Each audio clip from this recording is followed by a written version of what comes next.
This question is from AIPMT 2007 question paper, in which three charges plus Q is on y-axis at y is equal to A. Second one, minus 2Q at the center of the coordinate system.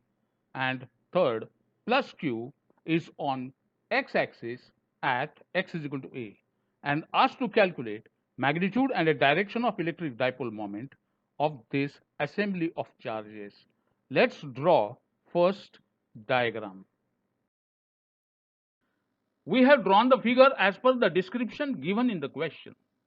Positive charges Q are represented by blue sphere and are located at x is equal to A, y is equal to A, and negative minus 2Q by red sphere. We can imagine splitting of minus 2Q in equal parts such that we get the two electric dipoles having the separation of A and electric dipole moment as QA. One will be along positive x-axis and another along positive y-axis.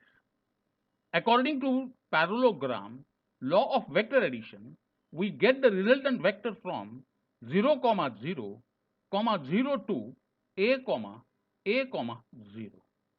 If A and B are the two vectors having the angle theta between them, then magnitude of resultant vector R is equal to under root of s square plus b square plus 2ab cos theta.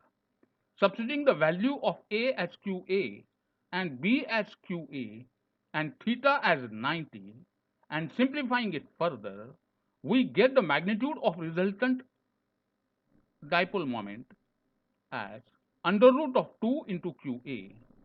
Option B is correct. If you like our video, please like, share and comment. Also, please subscribe our channel